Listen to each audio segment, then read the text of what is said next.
My Sister Go, by If Anyi Esimai. I sat on the bleachers, my eyes fixed on my boyfriend, Ken. He was a force on the basketball court, and right now, he was in his element, his focus razor sharp, his movements fluid. The arena was decked out for the holidays. Strings of twinkling lights framed the banners, and a giant inflatable Santa dunked a basketball near the entrance. Cheerleaders wore Christmas-themed uniforms, and holiday music blared during timeouts. "This is cute," Go said, pointing to a reindeer mascot handing out candy canes near the concession stand. "Ken should wear antlers next game." I laughed. If he doesn't score, you can dare him to. Go grinned. "Don't tempt me." Ken dribbled down the court as if he'd heard us. The rhythmic pounding of the ball, the echoes of sneakers skidding across the polished floor filled the arena. The smell of popcorn mingled with the sharp tang of sweat in the air. I couldn't help but feel a surge of pride watching him. He leaped for the basket. He dunked. Yes! The home crowd screamed. I jumped to my feet, cheering and clapping, and so did my sister. Go. Go and I are twins. I call her Go. As a baby, I couldn't say Nwakaego. We're both 24 years old computer science majors, and that's where our resemblance ends. She's extroverted. I'm introverted. I wear my hair long. She keeps hers short. She's only 15 minutes older, but sometimes she makes it seem like she's my big, big sister. Go leaned in and whispered, "He's so handsome. I nodded my agreement. If you weren't my sister, I'd have him for breakfast." I elbowed her. Nwakaego. She laughed. "This never fails to get a rise out of you. Don't worry. He's as in love with you as you are with him." Her tease carried an edge of truth wrapped in jest and sisterly love, a different type from the one she had for her partner, Maureen. The final buzzer blared. It was a herald of triumph as our side erupted in victory. Across the distance, Ken's eyes found mine. A silent conversation of sweet nothing followed. "Bella!" Go tapped my shoulder. Her tone indicated this wasn't the second time she'd called my name. What's up? She gave me a bug-eyed look. "Are we going down to meet him or not?" Sorry, let's go. We walked down to the court, which was not an easy feat when going against traffic. The closer we got to the players, the more intense the scent of rubber sneakers, sports drinks, and sweat grew. Ken's face lit up. At 27, he was all muscle and stamina. He jogged over, eyes twinkling. Before I could say anything, Go stepped forward. "That was awesome, Ken. You killed it out there." She gave him a playful punch on the arm. Ken smiled. Hey, Go. His gaze darted to her, then back to me. Bells, we need to talk. He tugged at his sweat-soaked jersey. Let me get out of this first. I'll be quick. His tone flicked from amused to serious. My curiosity was piqued. What does he want to talk about? Sure. My voice was steady despite the swift return of a stomach knot. We'll wait for you by the entrance. We strolled out with what was left of the crowd into the cool evening air. Go reached into her jeans pocket and pulled out her cell phone. "What does he want to talk about?" I dipped my shoulders. I don't know, but he went for a job interview earlier. He was running late and we didn't get to talk before the game. Go punched a number and lifted the phone to her ear. "Judging by the way he played, he definitely got the job. Where is? Hi, Reenie." Go's voice softened. She stepped away. I checked my text and email on my phone to kill time. 10 minutes later, Ken appeared dressed in a t-shirt and jeans. Thanks for hanging around, Go. Go moved her phone away from her ear. "Not a problem. She gave an upward nod in my direction. See you at home." Waving goodbye, she headed for her car. I stepped forward and kissed Ken. That was a great game. He beamed. Thank you. Let's go for a drive. I flashed him a nervous smile. Sure. He took my hand and we walked toward the parking lot. In the car, Ken went straight to the point. I have good news and bad news. His expression was a mix of excitement and concern. Mine, its exact mirror. The good news is I got the job. A jolt of excitement surged through me. That's amazing. I'm so proud of you. Ken's smile faltered. My smile faded. What? He inhaled and exhaled. They want me to work at their office in Japan. His words hung in the air like a rainbow with no pot of gold at either end. Japan? The word tumbled out of my mouth, small and broken. The air around me thinned, like the world had tilted on its axis. My chest tightened, and my vision blurred around the edges. Ken nodded, his smile tentative, cautious. It's the AI office, the one in Tokyo. They want me to start next week. Next week? The words hit me like a slap. I stared at him, his face glowing with excitement, while guilt churned in my stomach. I wanted to be happy for him, I really did, but all I could think about was the absence. His laugh, his late-night texts, the way he'd surprise me with gifts and kisses. How could I hold on to any of that when he'd be an ocean away? But that's so far away. My voice was barely audible, and my fingers curled around the strap of my purse to keep my hands from trembling. Ken reached for my hand, his thumb brushing softly over my knuckles. Bella, I know it's a big move, but this is a once-in-a-lifetime opportunity. You understand that, don't you? I nodded mechanically, my heart sinking lower with each beat. I do understand. But understanding didn't make it hurt any less. As Ken drove, my thoughts churned. His excitement about Japan was contagious, but it cast a glaring light on my future, or lack of one. I'd planned to look for internships here in Houston, something stable to build my resume. But Japan wasn't part of my equation. Did I want to support him? Of course. But where did that leave me? My fingers tightened on the seatbelt. I didn't know the answer, and that scared me. Back home later that night, I paced the living room, my mind a whirlwind of conflicting emotions. The living room smelled of cinnamon and pine. Go and I untangled Christmas lights by the tree, surrounded by boxes of ornaments and garlands. Nat King Cole crooned softly from the speaker. Japan in December. Go said, holding up a string of lights to test the bulbs. Do they even celebrate Christmas over there? They do, I said, adjusting a star ornament. Ken mentioned something about KFC being a tradition. Go snorted. So romantic. She draped the lights over the tree. What about you? Are you going to celebrate with us or mope around all season? I'm not moping, I protested, though my voice lacked conviction. I'm just adjusting. Go stepped back to admire the tree. You're allowed to miss him, Bells, but don't let it ruin your holiday. She elbowed me gently. And you can always call him during Christmas dinner. Maureen and I will make sure you don't eat all the pie by yourself. I smiled faintly. Deal. Go lounged on the couch and scrolled through pictures on her phone. It's for the better. She tried to be the voice of reason. It'll make your relationship stronger. Absence makes the heart fonder. My frustration bubbled over. I stopped pacing and shook my head. What about absence makes the heart wander? You two love each other so much for that to happen. It's going to work out. Do you think we'll change? I asked softly. Go looked up from her phone. Change how? He'll be immersed in a whole new culture, new people, new experiences, and I'll still be here. My voice trailed off. Go frowned. You think he's going to come back speaking Japanese and forgetting your name? She smirked, but I didn't laugh. Bells, relationships evolve. That's not a bad thing. Talk to him about how you feel. I sighed and sank onto the couch beside her. I haven't even graduated yet.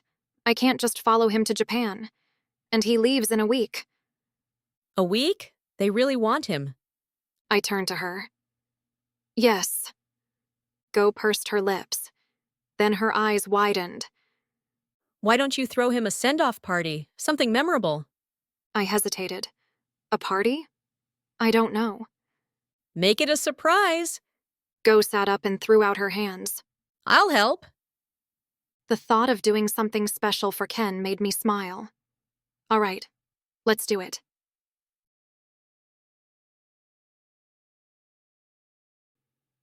The next few days were a flurry of activities for Go and me as we juggled schoolwork and planned the surprise party.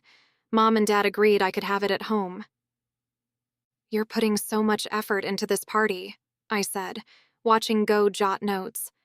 Shouldn't you spend time with Maureen instead? Go didn't look up. Maureen gets it. She knows how important this is, for you and Ken. She paused, tapping her pen. But if you're implying I'm not pulling my weight with her… That's not what I meant. I sighed. I'm just saying I know how much you've got going on. And I know how much you've got going on too, Bells. Let me help, okay? I arranged a movie date with Ken on the day of the surprise party, a movie he'd wanted to see. I crafted our evening to include a detour back to the house under the pretext of picking up my sweater. The day arrived, and Go went through the plan with me once more before Ken came to pick me up. Remember, after dinner, you bring him back to the house. She raised an eyebrow. What's your reason for coming back?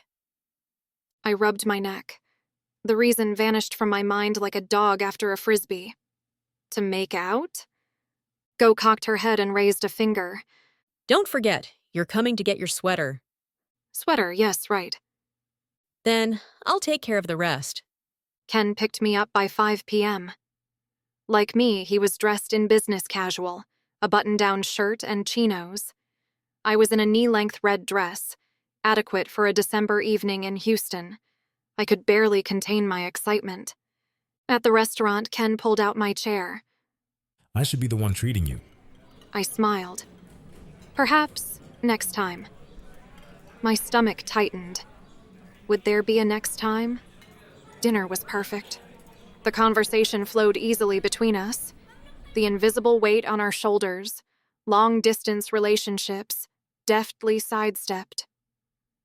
I scooped up the last bite of my dessert, honey and ginger brulee pie. Deep down, I knew that absence wouldn't make his heart wander, but I was still anxious. I cringed.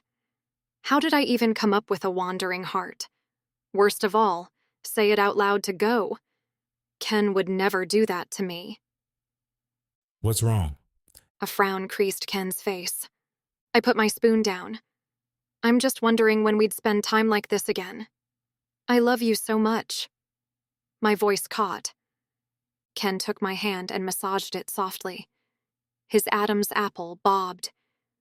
You're the gem in my crown. You're the blossom in my garden and the shimmer in my sunset. It's not goodbye. He kissed the back of my hand. Tears welled in my eyes. And you're the honey in my hive. Ken raised both eyebrows. Honey in your hive? I sniffed, then laughed. I was trying to top your shimmer in my sunset. Ken nodded. Uh-huh. I ate the last piece of dessert, then dabbed my lips with the napkin and dropped it on the table with finality. With a quick swipe of my hand, I brushed the corner of my eye. Guess it's time for the movie. Yes. Ken rushed to my side and pulled the chair back as I got up. On the way to the car, I hit send on a text I'd typed out for Go. We're on our way. Could we stop by at my house? I need to get my sweater. You know how cold it gets in the movie theater? Ken chuckled. Tell me about it. I should get mine, too. It's always cold in there. I'll swing by my house on our way, too. He gave me a devilish grin. We can always snuggle to keep warm. I glanced up through my lashes, a playful smile tugging at my lips. We can still do that in sweaters. Ken arched a brow at me, then held up a finger as if to say, wait a minute. I got you something. He pulled a small, wrapped package from his coat pocket. I frowned. Ken, we said no gifts until Christmas Day.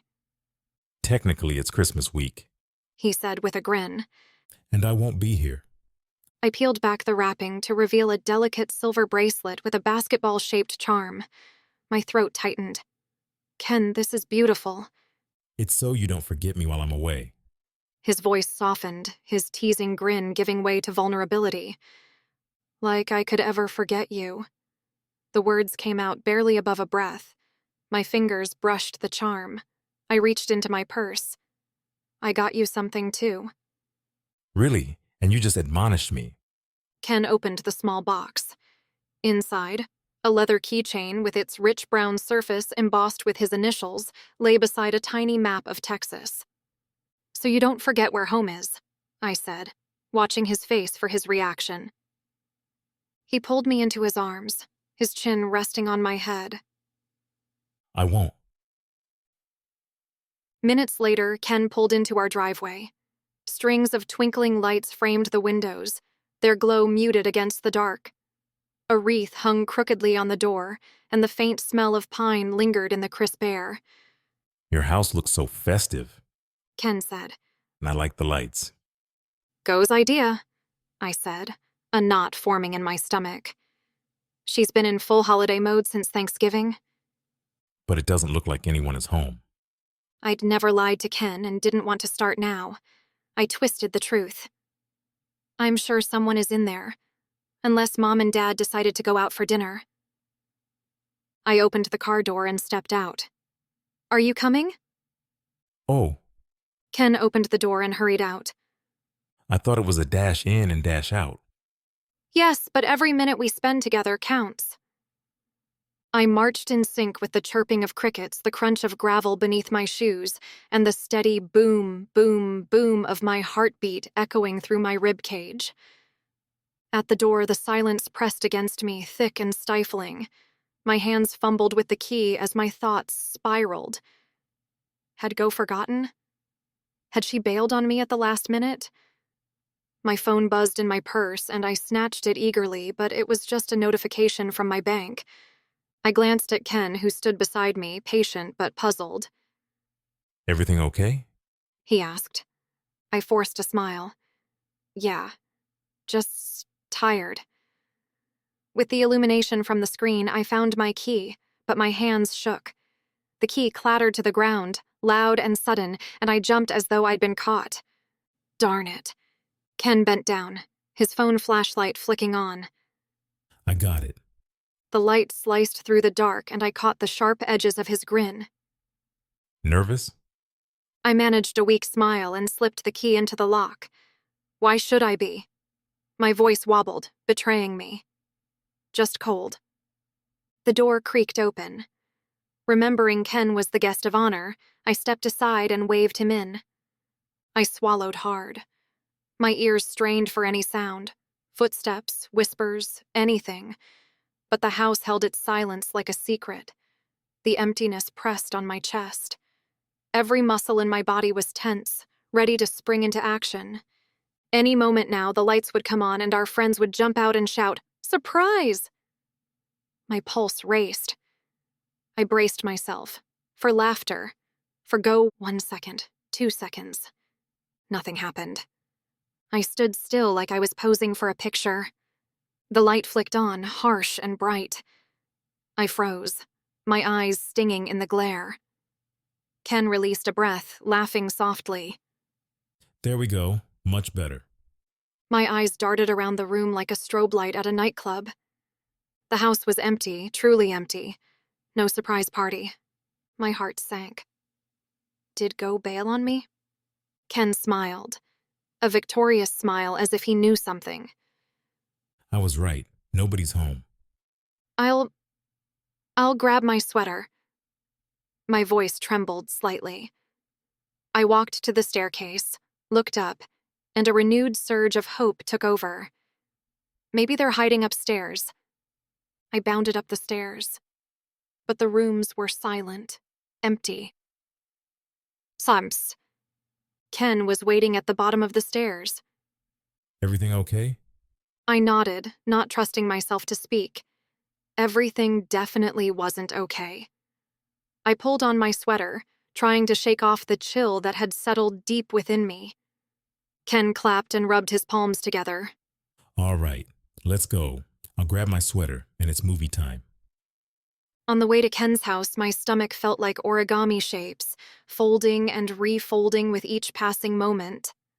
My mind was a storm of worry and disappointment. Ken was talking, but my brain wasn't processing.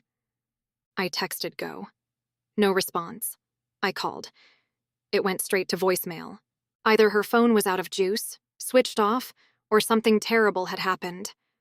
A shudder shot through me. We arrived at Ken's house. It was dark and gloomy, mirroring how I felt inside. This was a bad omen for our budding long-distance relationship. I rechecked my phone and there was nothing from Go. I let out a sigh. My sister, Go. Ken got out. Come on, every minute counts, remember? I'd wanted to hang back and call Go's friend Maureen and see if Go was with her, but Ken was right. I got out and Ken pulled me closer. I'm so lucky to have you in my life. Me too. Hand in hand, we walked together toward his house. I pushed Go to the back of my mind and tried to be in the moment with Ken. I'll tell him later about what could have been. He unlocked the door and we stepped in. Ken shut the door and fiddled with the lock. My key seems stuck. Can you get the light, please? I reached for the switch. Suddenly, the room exploded into brightness. Surprise! I stumbled back, my eyes wide as I took in the scene. Balloons, streamers, the smiling faces of our friends crowding the room. Laughter bubbled up, high and shaky, as relief washed over me. My heart was still racing, but now it pounded with a different rhythm. Go appeared, waving her phone in front of me with a smile that made me wonder what she knew that I didn't. Sorry, Bells. Airplane mode. Gotcha good, yeah?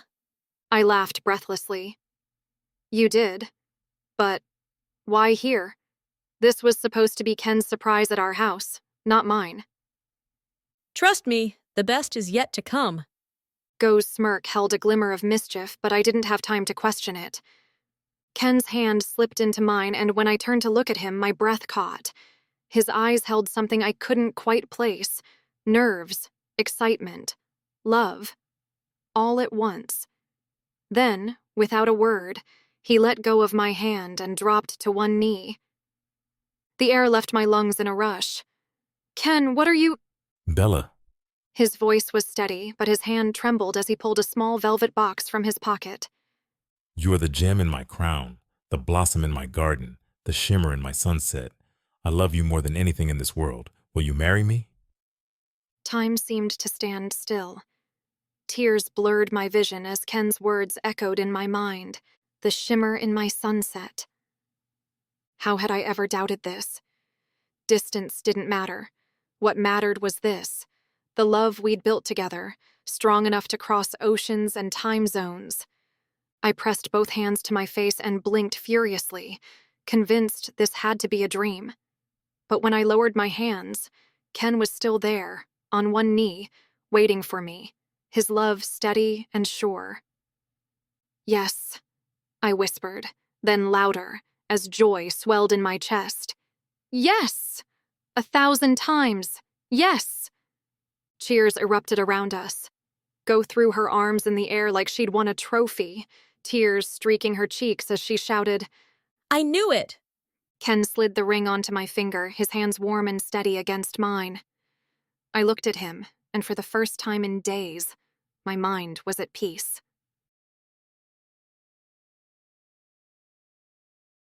The surprise was on me. Ken had approached Go for advice on buying an engagement ring and proposing to me before leaving to start his new job. She had told him about my plan and suggested turning the going-away surprise party into a surprise proposal party. What if I'd said no? Go laughed. Then I don't know my baby sister. Baby sister? 15 minutes doesn't count. A week later, Ken left for his new job, but my mind was at peace. I had an engagement ring and a wedding date to look forward to. Our love would endure, no matter the distance. After all, there are no boundaries for true love. That night, I lay in bed staring at the ring on my finger. My thoughts drifted to the Christmases we'd spent together, the dinners filled with laughter, the late-night carols we'd sung off-key, the way Ken always stole the last piece of pie when he thought no one was looking. This year, the quiet would feel heavier, the moments emptier, like a melody missing its harmony. But as I traced the silver band, a warmth spread through me. Ken wasn't truly gone. Love wasn't in the distance that stretched between us. It was in the promise he'd made to me, the memories we'd created, and the hope that tied our hearts together no matter where we were. I smiled faintly and whispered into the dark, "We'll be okay." The silver lights from the tree outside danced across the ceiling, and I imagined Ken seeing the same moonlight on the other side of the world. Clutching his sweater closer, I closed my eyes, my heart full despite the ache. "Merry Christmas," I whispered, and for the first time I truly felt it. That's the end of My Sister Go by Ifanyi Izumai. Copyright 2024. I hope you enjoyed it. Click the link below to join the author's newsletter and get a free copy of The Rookie.